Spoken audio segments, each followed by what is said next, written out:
Olá malta, bem-vindos à Zombie TV, o meu nome é Bruno Rosa e sou um dos nerds de serviço. E agora que me refiz do susto que foi ver Fast 10, vamos aproveitar para regressar às origens das ruas de Los Angeles de há 22 anos atrás para rever o grande e único The Fast and the Furious, ou Velocidade Furiosa. E o Vin Diesel já devia começar a deixar o ego de parte e perceber que isto já deu o que tinha a dar.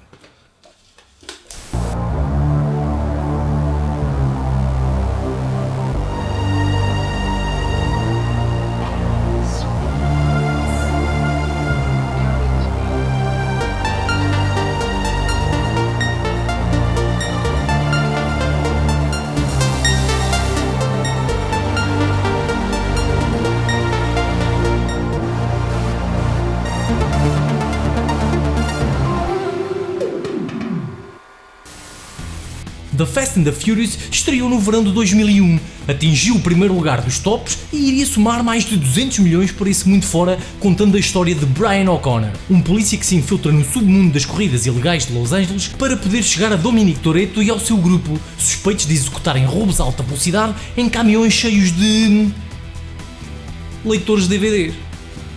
É verdade, a família de super-heróis dos últimos filmes da saga, capazes de salvar o mundo do domínio total de loucos maquiavélicos, teve o seu início a conduzir ondas cívicas para gamar leitores de DVDs e vender no mercado negro. Uma verdadeira lição em como subir na vida em 20 anos. Mas recuemos um pouco mais ainda, para 98, quando o repórter Kenneth Lee escreveu um artigo para a revista Vibe, onde abordava a vida louca das corridas ilegais em Nova York. A personagem principal era Rafael Esteves, um tipo de 30 anos que virou lenda no submundo das corridas ilegais e que alterava carros para poder ganhar drag races em ruas que a malta fechava literalmente até aparecer a bófia e todos terem de ligar o nitro dali para fora. O artigo teve o seu impacto na altura, mas a coisa acalmou até ir parar às mãos do produtor Neil Moritz.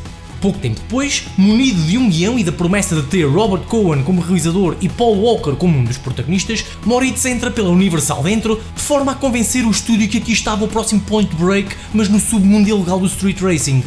E naquela altura não era preciso muito mais do que isto para o dinheiro correr. Sem saberem, Moritz e a Universal davam início a uma das maiores e mais rentáveis sagas que a sétima arte já viu. That's not what I had in mind.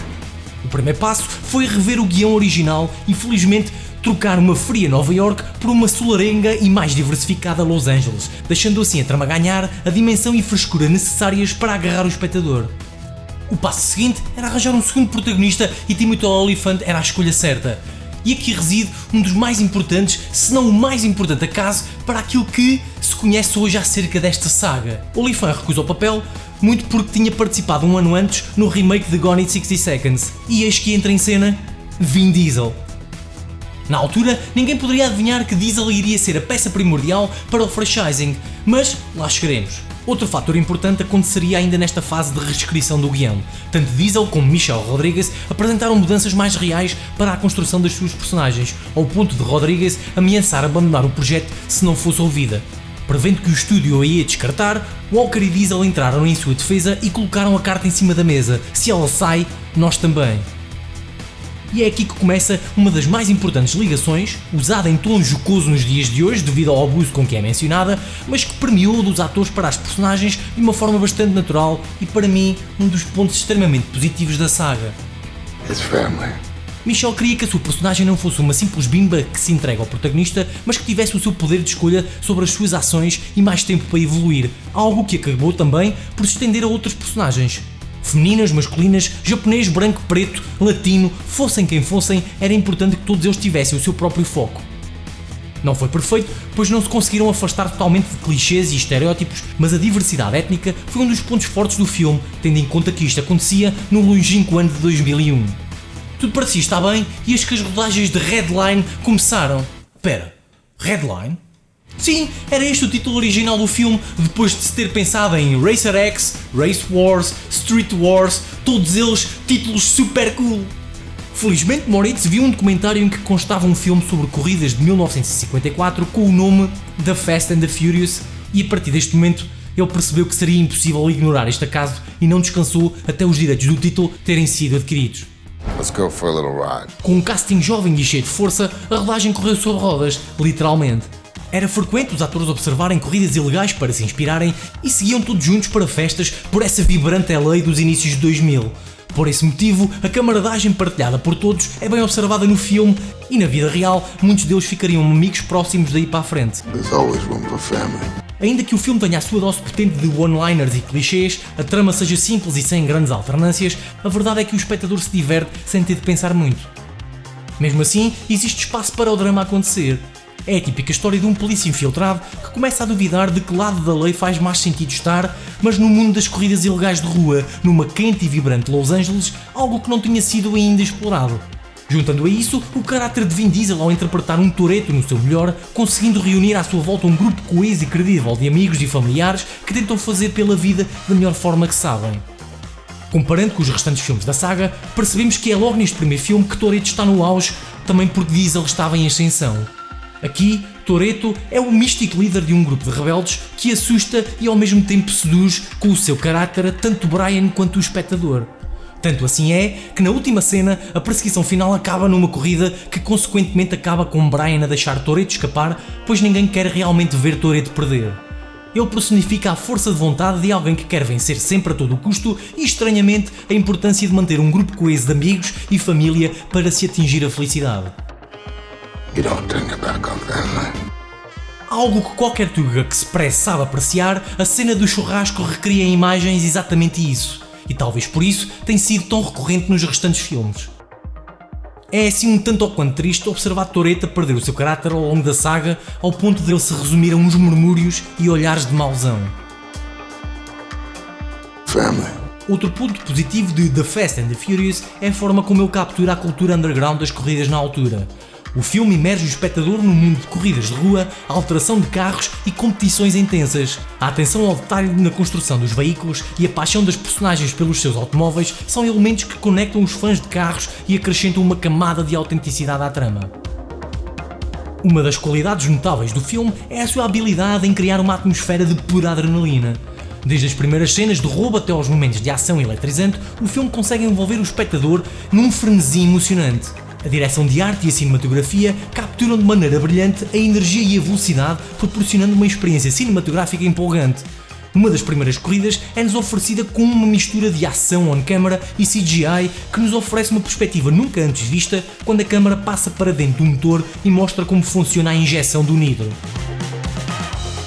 E isso leva-nos ao que melhor este filme e consequentemente esta saga tem para nos oferecer: a ação on-camera. Sim, não conseguimos evitar reparar no exagero das cenas irrealistas e totalmente descabidas dos últimos filmes a abusar de CGI em todos os frames, mas não devemos ignorar o trabalho de efeitos práticos e de duplos que tem movido equipas enormes para trazer para a tela a maior quantidade de realidade possível. Ao longo de toda a saga, tudo o que pode ser feito com efeitos práticos foi sempre colocado em primeiro plano e o CGI usado como suporte para enaltecer a ação. Tomemos como exemplo os roubos aos caminhões deste primeiro filme, em que o nosso grupo de personagens usa um conjunto de veículos para levar a cabo um assalto em andamento. A coreografia do primeiro roubo desperta-nos para a precisão da condução, constante a saltar de carros para o caminhão em andamento e sem obviamente esquecer o carro que se enfia debaixo do outro lado para evitar um obstáculo. E o segundo assalto exponencia este primeiro, quando tudo corre mal e temos carros a capotar várias vezes e tipos pendurados por cabos a tentar sobreviver a tiros de caçadeira no meio de uma perseguição em alta velocidade. Além da eficaz montagem que nos mantém vidrados no ecrã, estas cenas brilham também pela forma como foram filmadas de maneira a aumentar o realismo da ação, com a criação de uma carrinha especial que permitiu colocar os atores, as câmaras e a iluminação no meio de toda a perseguição sem o uso de efeitos especiais. Seguindo a fórmula de usar efeitos práticos sempre que possível, a saga prosseguiu para nos oferecer momentos incríveis de chapa a bater, brita a saltar, saltos,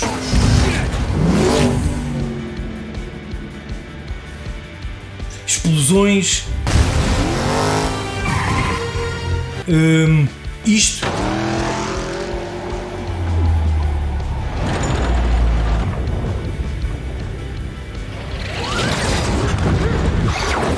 Alguns dos quais inacreditáveis. Ok, muitos dos quais inacreditáveis. Até ao ponto em que o abuso é de tal forma abuso que passa a ser uma caricatura de tudo o que precedeu. E apenas existe um culpado todos estes momentos extremos de abuso que ao mesmo tempo é um dos melhores filmes da saga e, para muitos, o melhor de todos. Falo de Fast 5. Poderiam pensar que iria referir o anterior Fast and Furious de 2009, responsável por trazer a família original de volta de uma forma interessante, com alguns callbacks para o primeiro filme e com uma trama que consegue ser eficaz na evolução dos personagens, ou porque este filme existiu devido ao esforço de Vin Diesel em reunir o elenco e tomar as rédeas da saga. Mas a verdade é que Fast 5 surge como o ponto de viragem quando eleva a trama da história do mundo do street racing para o mundo de assaltos internacionais e espionagem, elevando também os valores de produção e, consequentemente, a dimensão da ação. Aumentou ainda mais a vibe em volta da família, acrescentando novas caras ao anterior elenco e a noção de trabalho em equipa com cada um especializado numa determinada função. Negativamente, perdeu-se a preocupação com a trama e a evolução dos personagens, mas nada comparado com o que viria a acontecer nos seguintes filmes. A nível prático, superou todos os anteriores, onde se destaca o roubo do comboio e, obviamente, a fuga com o cofre a fazer levantar a brita, literalmente.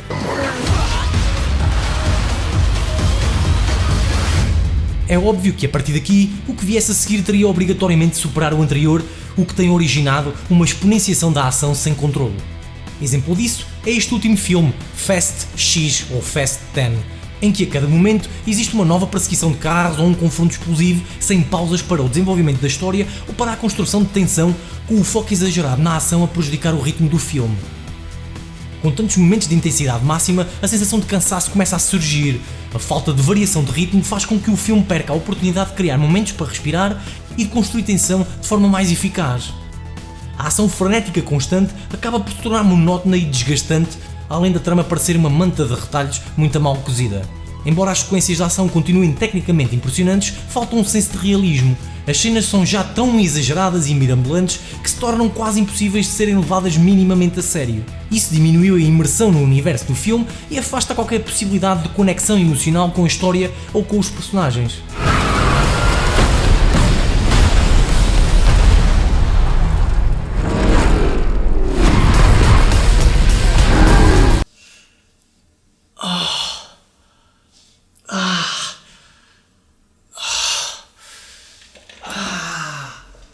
Também não podemos deixar de lado Furious 7, como o mais rentável de todos os filmes e aquele em que qualquer homem, seja cabeça de pistola ou não, solta uma lágrima na despedida de Paul Walker. Felizmente a forma como abordaram o falecimento do ator foi bem executada e Brian continua vivo no universo de Fast. Olhando 22 anos para trás, é impossível falar de filmes de carros sem falar de um dos 10 filmes desta saga, com tudo o que de bom e mau eles trouxeram ao universo cinematográfico. Para mim, no entanto, falar de Fast é falar do primeiro filme e de toda a frescura com que nos ofereceu pela primeira vez a família de street racers que só se preocupavam com que modelo de motor se deveria colocar num Toyota Supra de 94. No meio de toda a loucura a que a saga chegou, devemos parar para respirar e revisitar The Fast and the Furious, que continua fortíssimo por si só.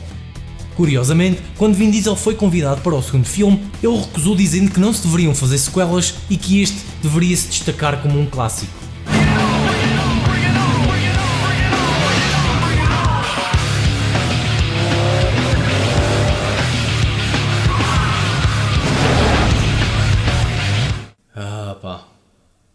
Os inícios dos anos 2000. Tamanho foi o sucesso deste filme que até mesmo um estabelecido franchising de videojogos resolveu abraçar o tema das corridas ilegais, mas no submundo ilegal do street racing. Falo de Need for Speed, que lançou o Underground no rescaldo do filme, mas principalmente Underground 2 e Most Wanted, dois dos mais relembrados jogos de carros dessa década e dois jogos que mantenho religiosamente prontos a jogar. Não consigo expressar o prazer de revisitá-los a cada ano que passa e isso por si só daria um episódio para o canal. Family. Penso que, com esta análise, tenha sido clara a forma nostálgica com que relembro o filme de hoje devido a tudo aquilo que representou aos olhos de um puto de 17 anos. Estreado no pico do verão de um longínquo 2001, quando os bilhetes de cinema custavam 2,5€ e as salas ainda enchiam para se ver filmes pirosos com miúdas giras e carros rápidos.